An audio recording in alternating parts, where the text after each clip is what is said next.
Can you please introduce yourself? Yes, of course, sure. So, I'm Jenna Huang, assistant professor in the industrial design department at the TUE, Eindhoven University of Technology. So, my educational background is trained as a computer scientist. I think after my PhD, I think the degree in Taiwan, National Taiwan University, but I'm most focused working on the designing and the developing intelligent system for creative problem solving. So my interest is more on the computer-supported cooperation work, also computer-supported creativity and the learning, and to empower people to, I think, gain the knowledge and also reflect on their own to be able to, I think, solve the critical problem and then to really kind of, I think, to address the most important, I think, the problem embedded in the society. So I think that is kind of my research focus.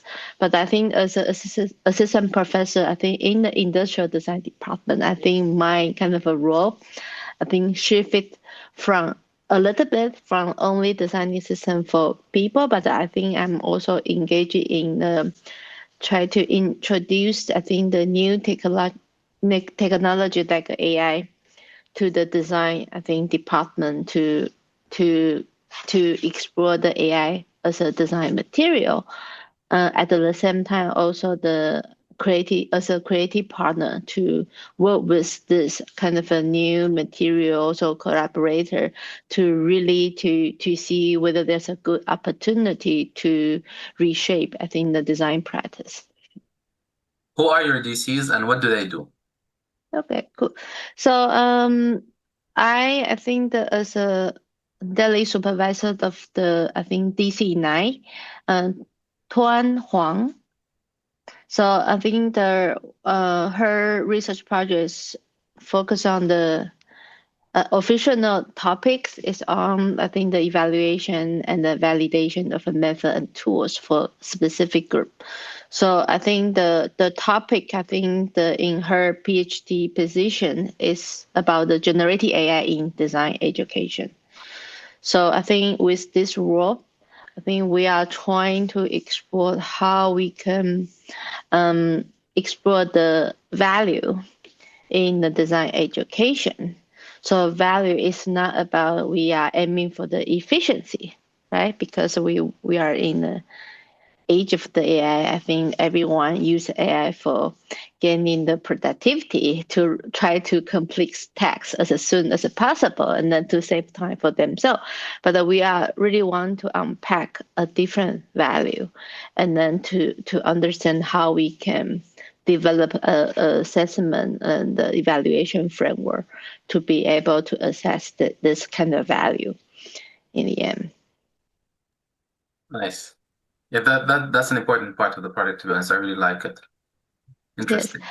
Yeah, then also I think for me this position is also really interesting to me because I think other DC also working on the different education context. For example, the I think younger generation more kind of I think the primary school, not the primary school. I think the Hmm. more I think the secondary school. I think that for the younger generation, but I think Hmm.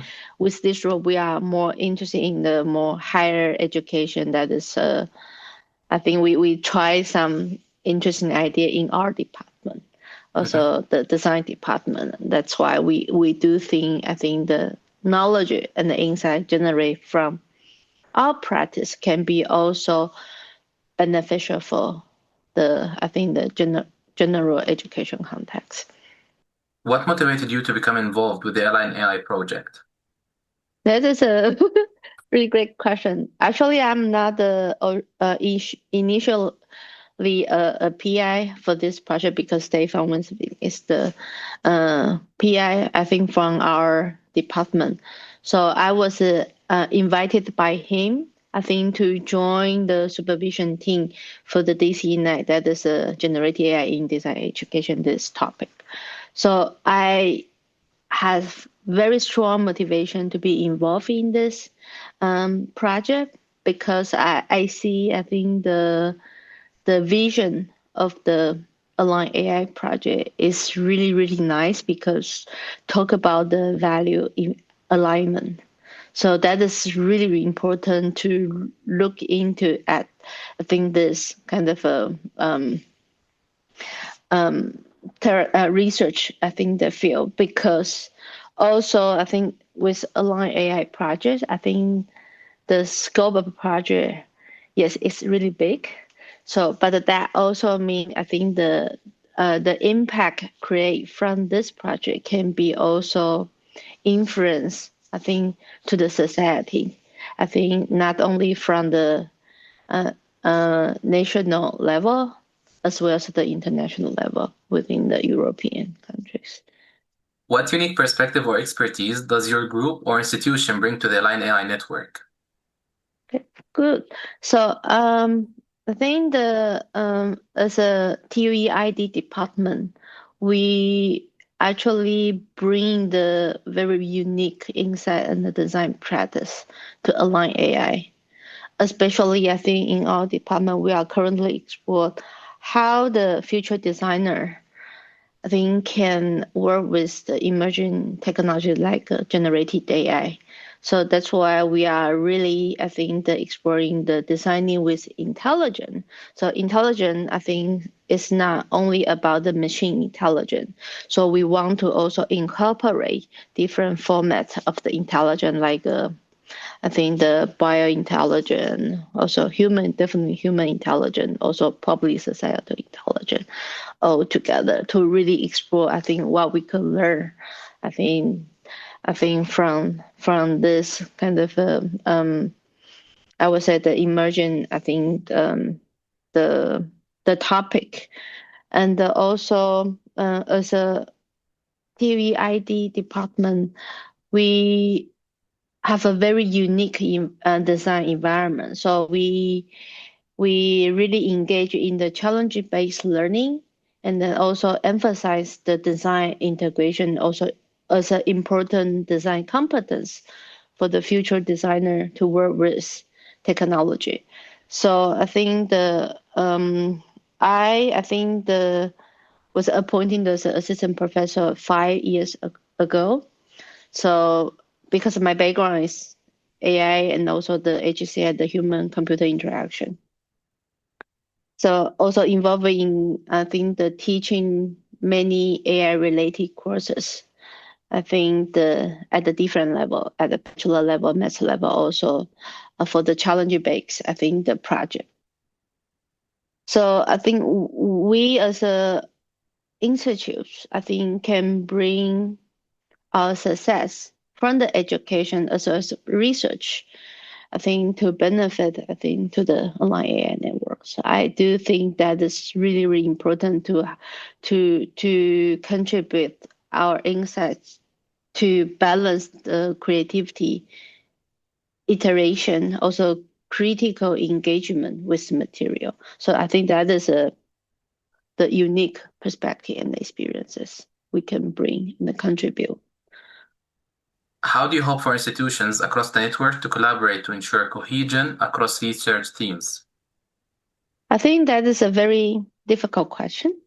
But I think it's also a very important question to really try to answer it because I think that I personally hope I think the we could maintain the constant also constructive conversation. I think among definitely all the collaborative partners. And then the definitely, I think the joint activity like a summer school, also upcoming winter school, played a critical role to bring everyone together to have this conversation. So that's why I do appreciate, I think, the online AI thing. Actually, I think the think about this in advance to organize those really nice. I think constant also continue. I think the conversation, also the learning opportunity. I would say the learning platform to allow everyone to be involved. Yeah, that's true. That's true. And these schools, they also allow people to have more of a personal connection because only doing things online wouldn't lead to a full No. cohesion. So, like the DC's meeting with the PIs, maybe more people joining, more experts from the university hosting the event. I think that's definitely really, really essential. Yeah, that's true. So actually, I do think the physical touch, also the physical. I think the engagement is the key. I think aspect to have a successful collaboration. Definitely, Definitely. also can make sure the high quality as well as the cohesive. I think across different research themes. What message would you want to share with those outside academia who are concerned about the future of AI? That is a really nice question. So I think to me, I think that as a researcher of I think combination of the AI and the design. So I do think we as a designer as well as a design researcher need to be creative, but also critically investigating the use of AI. I think now and also future because the AI is currently changing our life dramatically and it reshape how we design and what we design and the why we design. So so that's why I see the necessity and the urgency to design with for and around AI. Also treated it as a new design material. I think with its own, I think the unique technological, ethical, and also aesthetic dimension. So that's really important. I think we really need to put the effort and also to think it not only creatively but also critically. I think that is kind of a really important message. So to people. What kind of impact do you hope your work will have in the long term? That is a huge question, to be honest. I think about what kind of impact I hope I can bring to the world. So I think the big sentence I think for me is I hope my work will bring I think a strong societal impact in education as well as the research. Because I do think that education is the foundation of the individual growth and also the societal development. So and also research played a critical role to make that happen. So that's why I do believe we should not only focus on the one I think aspect to put the research and the education together to really to be I think the I would say the both to try out the new innovation and the idea in the practice, but at the same time I think also critically reflect on what we did and also what we could do for the future. So I think that is a kind of a big sentence, but I do hope I think the research we currently doing probably on the individual projects level is not that impactful. But I do think the insight generated during the process can be way more stronger and then the to create the societal impact for the future education. So I think that is a kind of a my hope and to really create the impact to the world. Thank you. Thank you for these insights. Thank you for the information also. Yes. Thank you.